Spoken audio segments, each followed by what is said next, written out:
김정은 위원장이 스스로 정한 연말 협상 시한은 다가오고 있는데 협상 국면의 진척은 없습니다. 최근에는 서해 동창리 위성 발사장에서 중대한 시험을 했다고 북한이 발표하면서 오히려 긴장만 높아지고 있죠. 대미 압박 카드에 미국이 어떻게 화답할지는 두고 봐야겠습니다만 북미 간 다시 험해지는 발언 수위는 우려스럽기만 합니다. 과연 김정은 위원장이 새로운 길을 택할지 최근 김 위원장 경제 행보에 주력하고 있다는데 긴 제재 속 북한의 경제 상황은 어떨지 이러한 질문에 명쾌한 해답을 줄 뿐 최근 제재 속의 북한 경제라는 책을 출간한 이종석 전 통일부 장관 만나보겠습니다. 장관님. 예, 안녕하세요. 예, 안녕하십니까. 자, 특별히 북한 경제 상황에 집중하신 이유가 있을까요? 책 내용 중에? 예, 지금 사람들이 왜 북한이 그러면 비핵화 협상에 나왔는가에 대해서 많이 이제 추정을 하지 않습니까? 예. 근데 저희들이 쭉 연구를 해보면 북한 김정은 위원장이 사실 우리가 생각하는 것과 달리 북한의 고도 경제 성장을 추구하면서 나름대로 대외 개방도 추구했는데 그게 제재로 인해서 막혀가지고 자신이 개방을 해도 외부 자본가 기술이 못 들어오고 있지 않습니까? 예. 그러다 보니까 이런 걸 돌파하기 위해서 지금 사실은 비핵화 협상에 나왔다라는 것이 저희들의 결론입니다. 예. 그러다 보니까 아무래도 북한 경제를 우리가 어떻게 볼 것인가 하는 것이 현재 이 비핵화 문제와 관련해서 상당히 중요한 의미를 갖고 있다고 봐서 여러 가지 주목을 하고 또 책도 내게 됐습니다. 예. 방금 말씀하신 것처럼 김정은 위원장이 대외 개방 준비를 이미 했다. 법률도 정비를 해놓고 그런데 비핵화 협상이 원점으로 되돌아가면 이 모든 것이 물거품 되지 않습니까? 네네. 그럼에도 불구하고 지금 강대강 대치 국면이 이어지는 이유는 뭘까요? 김정은 위원장 입장에서는 자기가 다들 아시는 것처럼 트럼프 대통령한테 핵실험 중단하고 그다음에 미국에 대한 ICBM 시험 발사를 중단을 했다 이거죠. 예. 그리고 트럼프 대통령 그걸 자기 업적으로 미국에서 계속 좀 선전하고 있지 않습니까? 예. 그런데 그 대신에 김정은 위원장이 받고 싶어 했던 것은 앞으로 그걸로 인해서 그거에 대한 상환 대가는 아니지만 추가적으로 비핵화 조치를 취하면 거기에 대해서 상응하는 제재 일부 해제 같은 거 원했던 거 아닙니까? 예. 근데 그게 안 되니까 자기가 원했던 경제에서 얻는 건 전혀 얻지 못했잖아요, 지금. 예. 그러다 보니까 이제 스트레스가 쌓이는 것이고, 그러다 보니까 지금 이제 긴장을 고조시키는데, 그럼 사람들이 그런 질문을 합니다. 그러면 만약에 북한이 그래서 상황이 더 나빠지면은, 그렇게 되면 그 경제가 더 어려워져가지고 결국은 문제가 될 거 아니냐, 그렇게 얘기를 하실 수 있는데, 예. 북한이 우리가 아는 북한과는 달리 지금 경제 건설에 올인하면서 예. 그다음에 여러 가지 개혁을 하면서 미국이 아무리 대북 제재를 가해도 최소 하루 세 끼를 먹을 수 있는 자기 발전 동력을 이미 갖추고 있다는 것이죠. 그러다 보니까 이제 어차피 제재 해제가 안 된다면 자기로서는 김정은으로서는 나도 갓길 가겠다 이렇게 지금 나오고 있는 것이죠. 예.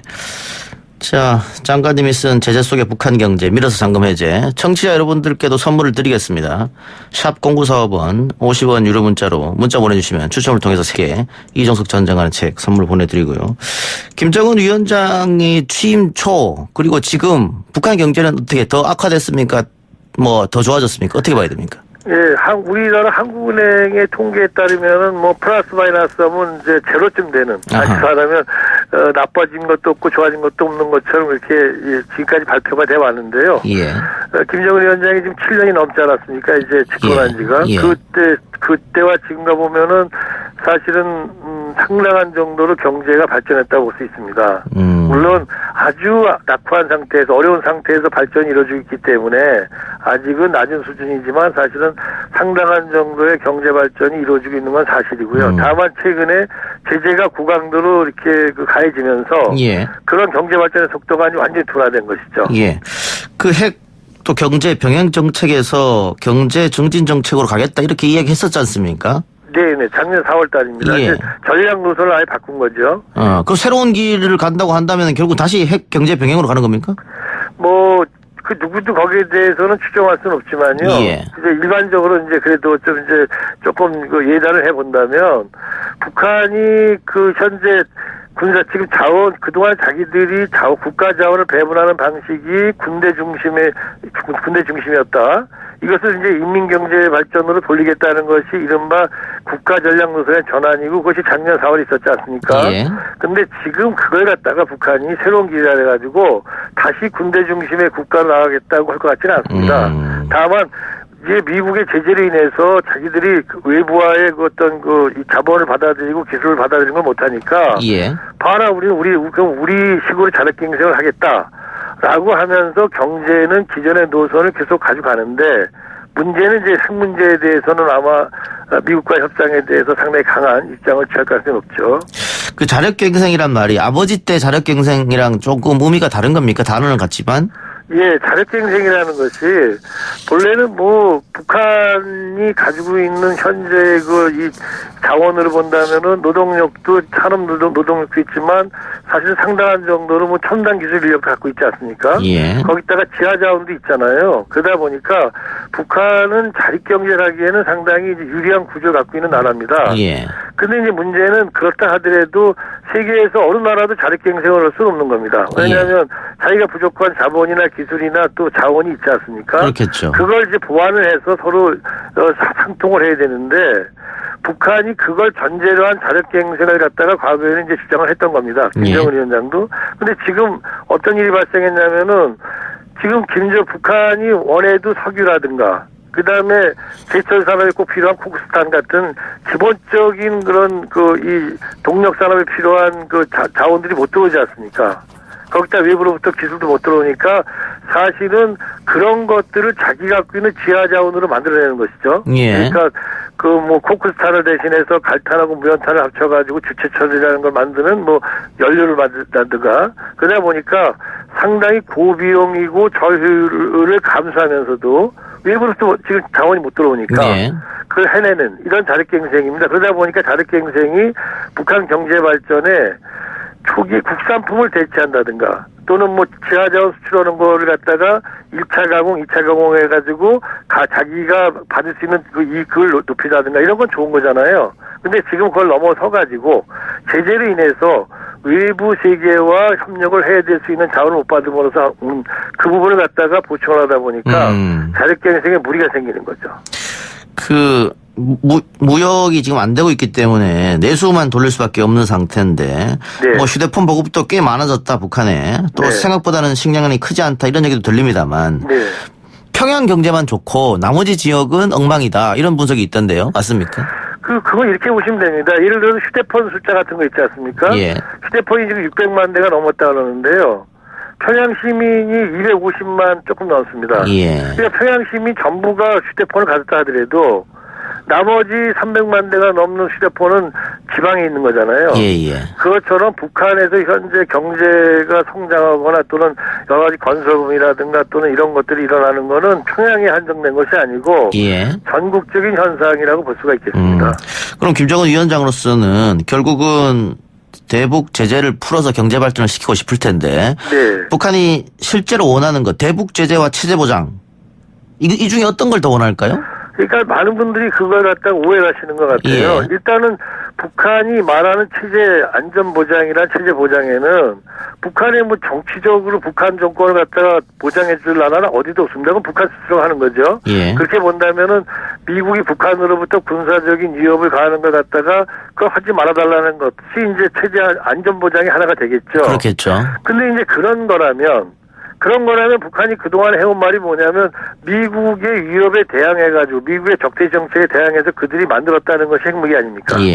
그러면 핵무기를 갖고 있는 게 그들의 그동안의 문법에 따르면 가장 체제 안전 보장할 수 있는 가장 아주 지름길이잖아요. 사실. 그다음에 그거보다 더 강력한 체제 안전 보장 수단이 없지 않습니까?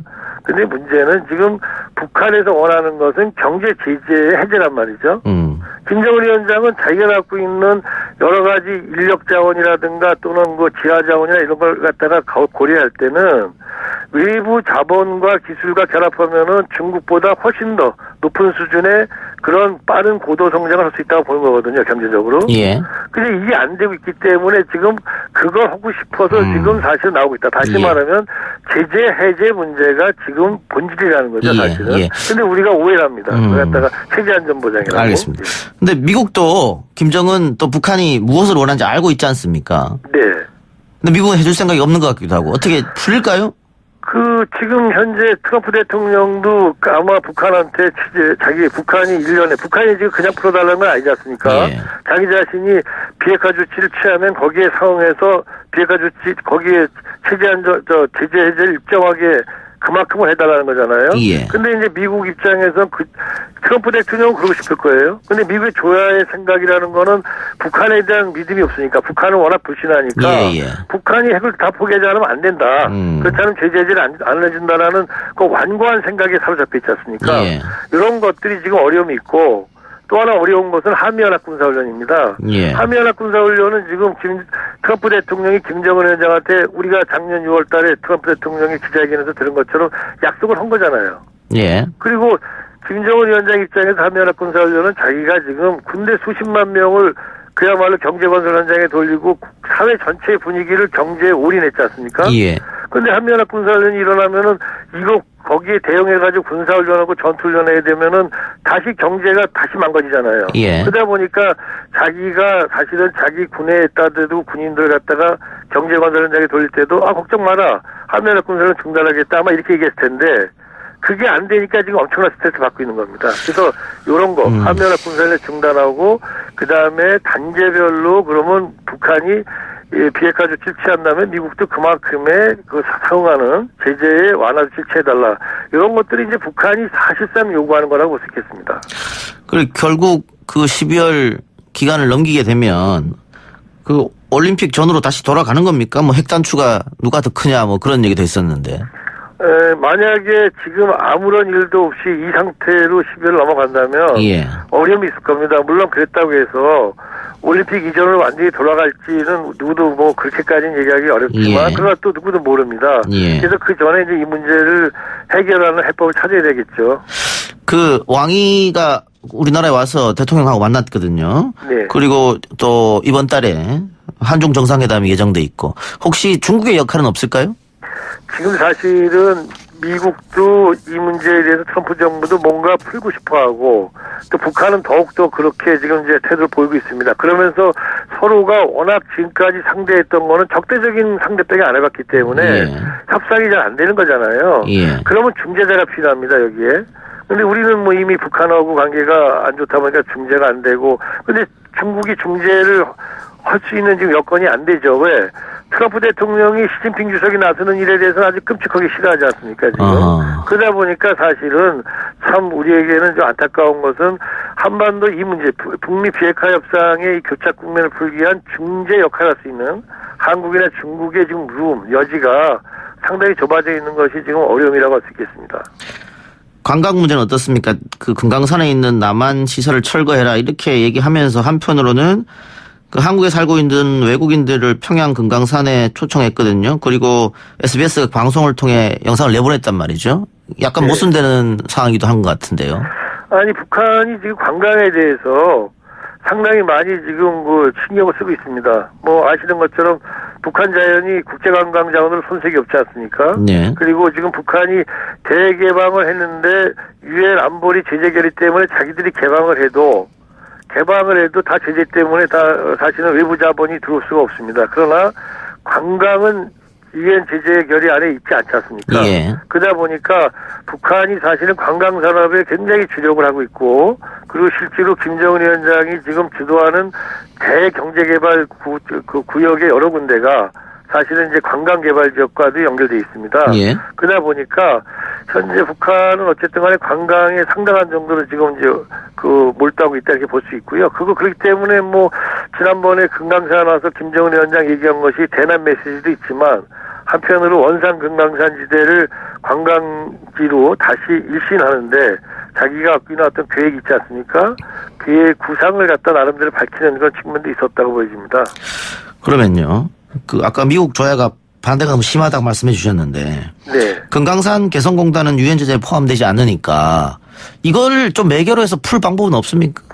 개성공단은 그 공단의 여러 기업에 따라서는 이제 제재에 해당되는 것도 지금 있습니다. 그러나 관광은 아니지 않습니까? 그러다 보니까 금강산 관광은 사실은 이걸 매개로 해서 풀어야 되고 또 한편으로 사실은 우리 문재인 대통령하고 김정은 위원장 사이에서 작년 9월 달에 이 정상회담에서도 합의를 받지 않습니까? 물론, 조건이 마련됨에 따라라는 이제 구절이 붙었지만은 금강산 관광, 재성부장 관계가 갖다가 빨리 풀겠다고요. 예. 그래서 이걸 다시 풀었어야 되는데 지금 사실은 이제 시기가 늦었죠. 어떻게 본다면 이미 북한은 뭐 여기에 대해서 자기가 하겠다라고 이제 나섰고 그래서 시간은 지금 많이 지금 지체 늦은 상태입니다. 그렇지만 아무튼 지금이라도 관광에 대해서는 과감한 그런 조치가 필요하다. 이건 유엔 제재 안보리 제재 기회랑 상관이 없으니까요. 그렇게 생각을 합니다. 예. 청취자 문자 질문 하나 드리죠. 20, 30대 젊은 층이 북한에 대해 부정적인데 이건 어떻게 풀어야 할지요?